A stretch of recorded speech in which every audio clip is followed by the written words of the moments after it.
सावता महाराजांचं पुण्यस्मरण हे आपल्यावर अति जबाबदारी महाराज, एकट्याने नाही सगळ्यांची मिळून. अगदी काय माळी समाजानेच ही करावं असं काय कुठं लिखित नाही, पण संतांची पुण्यतिथी सगळ्यांनी जीवाला मनुष्य जन्माला आलेल्या जीवाने करावं हे मात्र लिखित आहे महाराज. म्हणून तुम्ही आम्ही सर्वजण अगदी गोळ्यामेळ्याने मोठ्या आनंदाने, मला वाटतं ना 10-15 वर्ष झाली आता काय दुसरं तर पूर्तीकडं आलं आहे आपण आता, म्हणजे चांगलं आहे त्या ठिकाणी.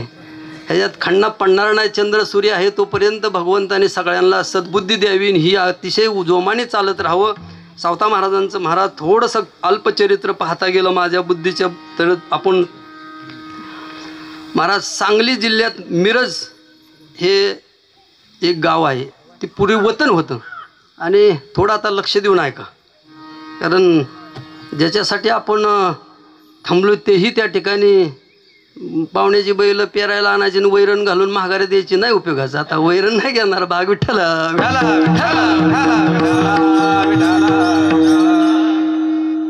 अशा महाराज मिरज वतनच्या ठिकाणी आवसा नावाचं एक गाव होतं. गावात काय थोडाफार आवशे म्हणायचं, कोण आवसा म्हणायचं. अशा ठिकाणी दैवू माळी म्हणून एक माळी समाजाचा सद्ग्रस्त राहत होते. अगदी पंढरीची वारी महिन्याला करणं, नामचिंतनाची साधना करणं ही त्या दैवमाळ्याचं अगदी त्या ठिकाणी अगदी कुटुंब गरीब सामान्य परंतु चांगलं चाललेलं होतं.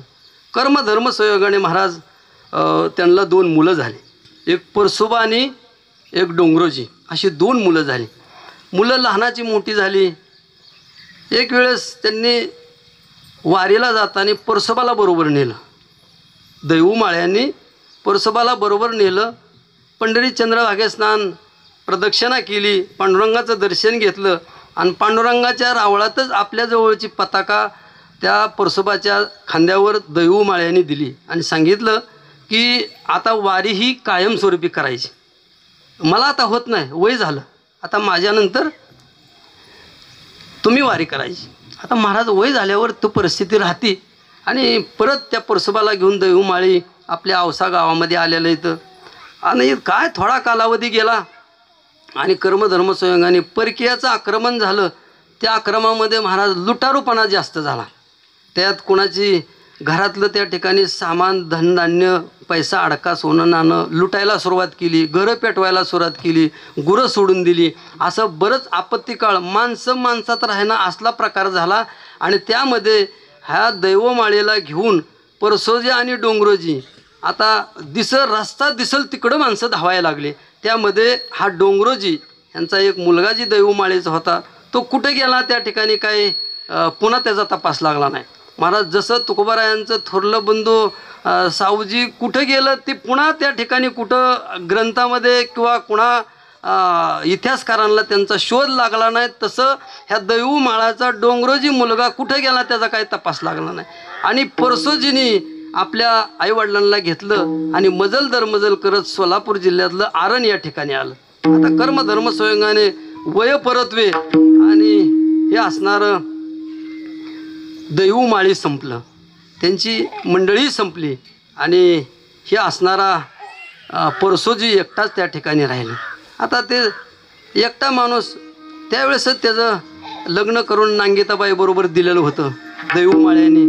त्याच असणाऱ्या आरणच्या ठिकाणी महाराज ती लहानाचं मोठं म्हणजे ती दोघंही कुटुंब असं अगदी गुण्यागोविंदाने राहत होतं. कष्ट केलं, इतरांच्या सालं घातली, नको तेवढं त्या परसोबाने काम केलं आणि काय थोडंफार पैसे जमवून त्या आरणमध्येच त्यांनी थोडी जमीन घेतली. जमिनीमध्ये विहीर खोदली चांगल्यापैकी, शेती त्या ठिकाणी करू लागले चांगल्यापैकी. अशी शेती सुंदरपैकी करत असताना महाराज त्यांना पण जशी वडिलांनी पताका दिली होती त्यांनी पंढरीची वारी बंद केली नव्हती. आरणवरनं पंढरीला जायचं, दोघंही जात होते. काय महाराज पुण्य त्यांचं.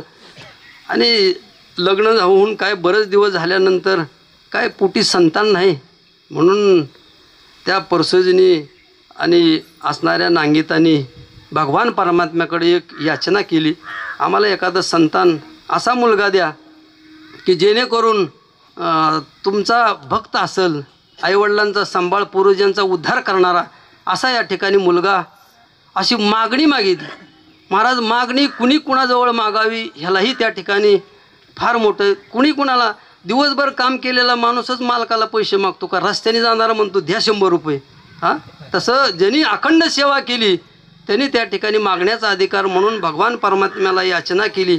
आणि मागत असताना त्या ठिकाणी भगवान परमात्मा एकटे नव्हते, विठेवर जरी उभा होते, सगळी लोक जाऊन दिली आणि भगवान परमात्म्याला ही मागणी परशुद्धीने केली. त्यावेळेस त्यांच्याजवळ ज्यावेळेस गोकुळातून भगवान परमात्मा पंढरीला आले त्यावेळेस 500 गाई आणि 700 गोपाळ घेऊन आले होते. अजूनही पंढरपूरच्या मंदिरावरचं शिखर जर बघितलं तर तुम्हाला तिथं गाईची चित्र कोरलेली, अशी गोपाळांची चित्र कोरलेली. पंढरीला जायचं नुसतं चुडापाटल्या घेऊन यायचं आणि घोंगड्या घेऊन यायचं असं नाही, काय बारकाईने बघणं गरजेचं आहे. महाराज हे असं चांगल्यापैकी ती कोरलेली ती सगळी तेवढी घेऊन आलेली मंडळी. आणि परसोजी मागत असताना नेमकं त्या ठिकाणी पेंद्या होता. पेंद्याने सांगितलं, देवा म्हणले ह्या का मी त्रेतायुगामध्ये तुमच्याबरोबर जनक म्हणून होतो, त्यावेळेस मला निर्गुणाचं रूप झालं, परंतु तुमच्याबरोबर मला साठवता आलं नाही, तुम्हाला हृदयामध्ये साठवता आलं नाही. नंतर द्वापार युगामध्येही मी पेंद्या म्हणून तुमच्याबरोबर आतापर्यंत राहिलो, परंतु प्रेमाचं भांडण वादावादी विश्वासच तुमच्यावर नाही. माणसं आपल्यातच असतात पण आपल्यातलाच विश्वास नसतो, तशातला पेंद्या होता महाराज. कोण आता तू ओळखून घ्या, आता आपल्यातला विश्वास न ठरवणारी कोण ठरवायचं? हां, मग ते पेंद्याने सांगितलं मला आता काय करा, त्याही अवतारामध्ये द्वापार युगात बी तुम्हाला साठवता आलं नाही तर मला आता यांच्या कुळामध्ये जन्माला घाला की जेणेकरून तुम्हाला साठवता येईल. भगवान परमात्म्याने त्याला बी दुजरा दिला, ठीक आहे म्हणले. आणि परशुबाला सांगितलं ठीक आहे म्हणले. कर्मधर्म स्वयंगण महाराज 9 महिनं 9 दिवस झालं आणि बरोबर त्या परशुबाच्या आणि नांगिताच्या पोटी महाराज 9 महिनं 9 दिवस झाल्यानंतर 1172 शक्य 1100 इसवी सन नाही, शक्य 1172 साली आमच्या सावता महाराजांचा जन्म झाला. पुंडली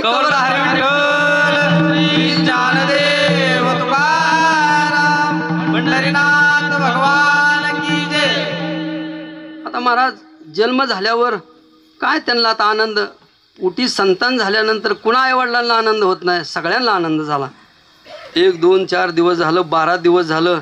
नंतर 10-20 असणाऱ्या आरणमधल्या महिला बोलवल्या आणि मग त्याच असणाऱ्या वरवट्याला काय त्याला काय म्हणतात त्याला, हां त्याला ते टकूचं घालून कोण कृष्ण घ्या कोण गोपाळ घ्या म्हटलं.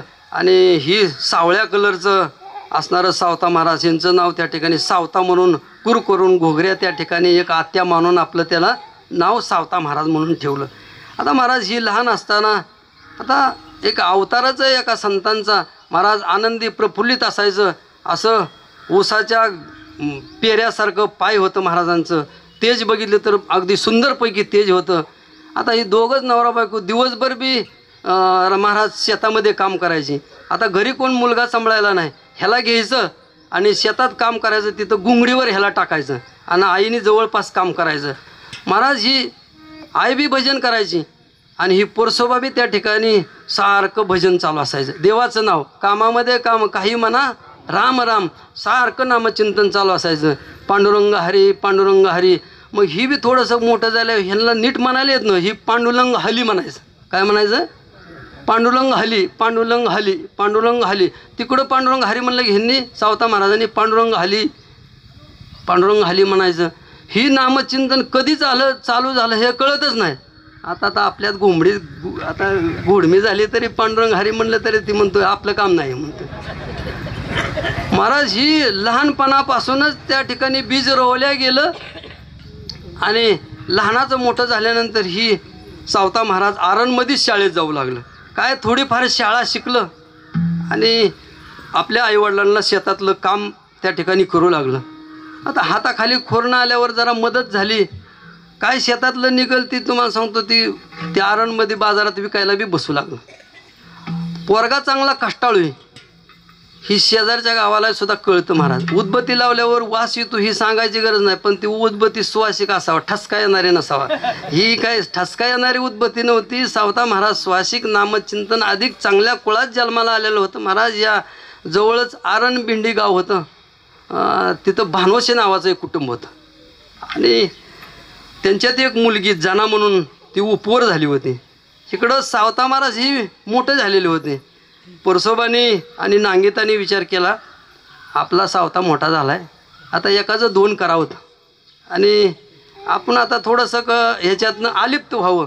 अशा हिशोबाने महाराज ते भानवशी कुटुंबाकडे गेले. त्यांनी बी दुजरा दिला. मुलगा चांगला आहे, चौकशी करायची काही गरज नाही. आपलं जसं न्हावीरुई तसं त्या ठिकाणी आरण भिंडी गावाला गाव जुळवून त्या ठिकाणी म्हणून असल्यामुळं सगळी माहिती होती. बघता बघता त्या ठिकाणी लगेच साध्या पद्धतीने आपलं त्या सावता महाराजांचं जनाबाईबरोबर लग्न झालं. महाराज ही लग्न झाल्यावर सावता महाराजांनी सांगितलं, पहिल्याच भेटीमध्ये सावता महाराजांनी सांगितलं, हे म्हणले पाय दोन आहेत पण रस्ता एक चालतात. पाय दोन आहेत पण रस्ता एक चालतात. ओठ दोन आहेत पण एक शब्द बोलतात. तसं तू मी दोन आहे पण विचार एक. विठ्ठला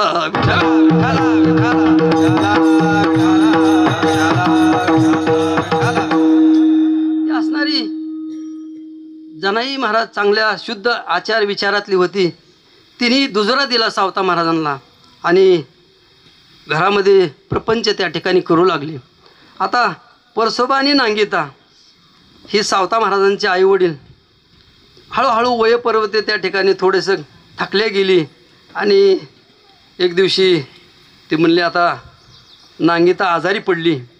आजारी पडल्यावर महाराज घरातलं जर मंडळी आजारी असले तर कुटुंबाला थोडंसं म्हणजे धक्काच बसतो. ही एवढी आजारी पडली की वयपरत्वे महाराज ही तिथं श्वास घेणं बंद झालं आणि परसोबा तिथं होतं ते मठदिशी जाग्यावर बसलं. तिथंच त्यांनी आपला देह आणि सोडला गेला. म्हणजे एकाच वेळेस दोघंही त्या ठिकाणी परसोबा आणि नांगेता दोघंही गेली. आता सावता महाराजांच्या डोक्यावर फार मोठं दुःखाचं सावट आलं. त्या दोघांचा विधी उरकला. कर्मधर्म 10-12 दिवस झाले आणि हळूहळू पुन्हा प्रपंचाला उभारी घेत सावता महाराज आणि जनाईने आपला हळूहळू प्रपंच चांगल्यापैकी. महाराज पंढरीची वारी होती बरं का. आता काही ठिकाणी कोण सांगतं सावता महाराज पंढरीला जात नव्हते, देवच त्यांच्याकडे येत होते. अरे देव येत होते हे गोष्ट ठीक आहे, पण ह्यांची वारी अगदी शास्त्र सांगतं. महाराज सावता महाराजांची पंढरपूरची वारी होती ही अगदी तीर्थावळीच्या अभंगामध्ये महाराज सुंदर आलेलं आहे. विठ्ठला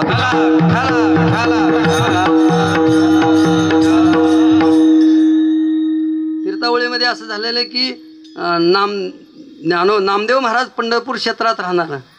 एक वेळेस ज्ञानोबाराय पंढरीला आले. नामदेव महाराजांना देवाचं भक्त आहेत यांच्याबरोबर आपल्याला तीर्थयात्रा घडावी म्हणून महाराज आमच्या असणाऱ्या नामदेव महाराजांकडे ज्ञानोबारायांनी याचना केली, आपण तीर्थयात्रेला जाऊ. नामदेव महाराज म्हणले मी यायला तयार आहे परंतु देवाने सोडलं पाहिजे. कारण नामदेव महाराजांना माहीत होतं की देव मला सोडणार नाहीत. ज्ञानोबाराय म्हणले मी विचारून बघतो. पांडुरंगाला ज्ञानोबारायांनी विचारलं, माझी इच्छा आहे की नामदेव महाराजांबरोबर तीर्थयात्रा करावी. आपण सुद्धा म्हणतो की तीर्थयात्रा करावी, देवदेव करावा साध्या भाषेत, पण चांगल्याबरोबर करावा, नाहीतर उगं कुठंतरी नाही मग तो उपयोगाचं. महाराज ही ज्ञानोबारायांनी आपली इच्छा देवाकडे प्रगट केली. देवाने होकार दिला. आता थोडक्यामध्ये कथा सांगत पुढे जातो की ज्ञानोबाराय नामदेव महाराजांबरोबर तीर्थयात्रेला जाताना त्यावेळेस सावता महाराज होते. मला सांगण्याचा उम्मतीचा अर्थ की त्यावेळेस समकालीन जे संत महात्मे होते ते निवृत्ती ज्ञानदेव, सोपान मुक्ताबाई, नामदेव महाराज, गोरा कुंभार, सावता महाराज आदी संत महात्मे तीर्थयात्रेला सगळी तीर्थयात्रा करून महाराज ती मंडळी कुठं आली, अगदी पंढरपूर क्षेत्राच्या ठिकाणी आली.